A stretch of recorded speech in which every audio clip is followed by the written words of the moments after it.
Hello students, good morning. My name is Jeet और मैं welcome करता हूं अपने यूट्यूब चैनल विज्ञान जीत में। और जैसे कि हम पिछले लेक्चर में पढ़ चुके थे माइटोकॉन्ड्रिया की हिस्ट्री के बारे में, और उसके बाद हम आज का जो लेक्चर है हमारा वो है स्ट्रक्चर ऑफ माइटोकॉन्ड्रिया।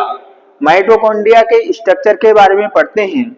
तो मैं सबसे पहले आपको बताऊं कि माइटोकॉन्ड्रिया को हम पावर हाउस भी कहते हैं, क्योंकि माइटोकॉन्ड्रिया के अंदर जो कि ऊर्जा के स्रोत है, जिसको हम एटीपी कहते हैं, एडेनोसिन ट्राइफॉस्फेट, इसके अंदर फॉर्मेशन होता है।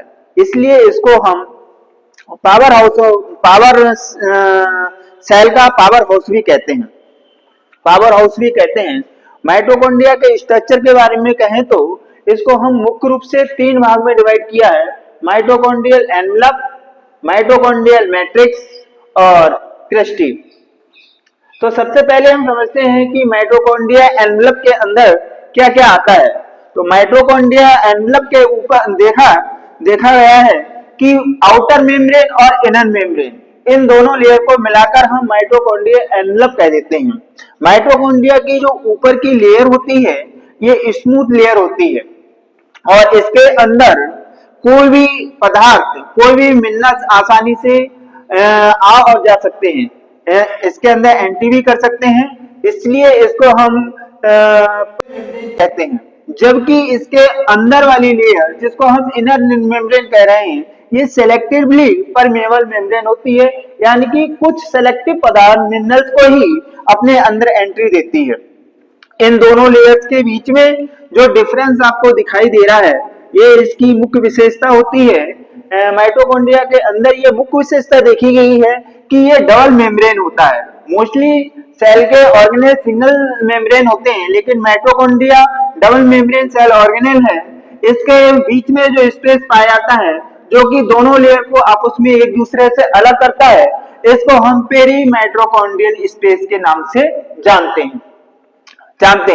अब बात करते हैं हम इनर मेम्ब्रेन के बारे में। तो इनर मेम्ब्रेन इतनी ज्यादा फोल्डेड हो जाती है, अंदर की तरफ फोल्डेड हो जाती है, और अंगुली जैसी फिंगर लाइक स्ट्रक्चर का फॉर्मेशन कर देती है। ये अंगुली लाइक फिंगर जैसे स्ट्रक्चर आपको ये दिखाई दे रहे हैं, ये इस तरह से ये फोल्ड होकर बनने, इनको हम क्रिस्टी के नाम से जानते हैं। इनको हम क्रिस्टी के नाम से क्रिस्टी के नाम से जानते हैं। इन क्रिस्टी के ऊपर बहुत सारे रॉकेट लाइक छोटे छोटे स्ट्रक्चर पाए जाते हैं, जिसको हम ऑक्सीसोम्स कह देते हैं। ये माइटोकॉन्ड्रिया की यूनिट कहलाती है, जिसमें फास्फोराइलेशन की प्रोसेस संपन्न होती है। इसके साथ हम समझते हैं माइटोकॉन्ड्रिया मैट्रिक्स के बारे में। तो माइटोकॉन्ड्रिया मैट्रिक्स एक तरह से तरल पदार्थ है, इसके अंदर पाए जाने वाले लिक्विड है, जिसको हम माइटोकॉन्ड्रियल मैट्रिक्स कहते हैं। माइटोकॉन्ड्रियल मैट्रिक्स के अंदर इसका अपना स्वयं का डीएनए, जिसको हम माइटोकॉन्ड्रियल डीएनए या एमटी डीएनए के नाम से जानते हैं। यह डीएनए माइटोकॉन्ड्रिया के अंदर जो पाया जाता है डबल स्ट्रैंड होता है, लेकिन सर्कुलर होता है। जैसे कि मैंने पिछली वीडियो में आपको बताया था कि माइटोकॉन्ड्रियल डीएनए टोटल डीएनए का 1% होता है। यह इसकी अपने आप में विशेषता है कि ये सेल्फ रिप्लिकेट होता है, यानी कि इसका जो डीएनए है अपने आप में ही कॉपी तैयार कर सकता है। इसलिए इसको हम सेमी ऑटोनोमस सेल के नाम से भी जानते हैं। सेमी ऑटोनोमस सेल के बारे में नाम से भी जानते हैं। इसके साथ माइटोकॉन्ड्रियल मैट्रिक्स में 70 एस टाइप के राइबोसोम्स पाए जाते हैं। 70 एस राइबोसोम्स पाए जाते हैं। मोस्टली 70 एस टाइप के राइबोसोम्स प्रोकैरियोटिक सेल के अंदर पाए जाते हैं, लेकिन ये माइटोकॉन्ड्रिया के अंदर, क्लोरोप्लास्ट के अंदर, अन्य सेल ऑर्गेनेल्स के अंदर भी पाया जाता है। जबकि यूकैरियोटिक सेल के अंदर 80 एस टाइप के राइबोसोम्स पाए जाते हैं। ह्यूमन सेल्स जो कि यूकैरियोटिक प्रकार की सेल होती है, लेकिन इसमें 70 एस राइबोसोम, 80 एस राइबोसोम नहीं पाया जाता, ओनली 55 एस टाइप का राइबोसोम प्रेजेंट रहता है। माइटोकॉन्ड्रिया के अंदर 70 एस टाइप का राइबोसोम्स प्रेजेंट रहता है। इन जो फिंगर लाइक स्ट्रक्चर्स हैं, इसके ऊपर जो छोटे छोटे आपको रॉकेट लाइक स्ट्रक्चर दिखाई दे रहे हैं, इनको हम ऑक्सीसोम के नाम से जानते हैं। एक सिंगल ऑक्सीसोम का डायग्राम मैंने यहाँ पर ड्रॉ किया है।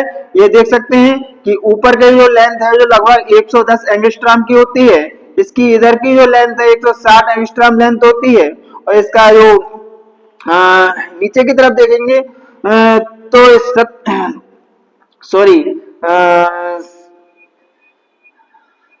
ये 80 एंगस्ट्रॉम की होती है,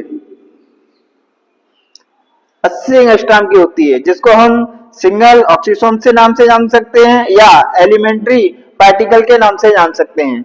ये ऑक्सीसोम्स है, ये यूनिट ऑफ द माइटोकॉन्ड्रिया कहलाता है, क्योंकि इसके अंदर ऑक्सीडेटिव फास्फोराइलेशन की प्रोसेस बनती है, जिससे एटीपी का फॉर्मेशन होता है।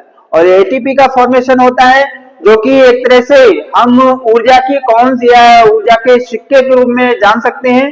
तो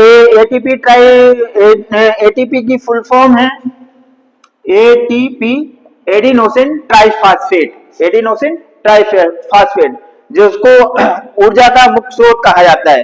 इसलिए माइटोकॉन्ड्रिया को हमने पावर हाउस कहा गया है। तो ये रहा हमारा आज का लेक्चर, आपको बताया मैंने माइटोकॉन्ड्रिया के बारे में। कैसा लगा?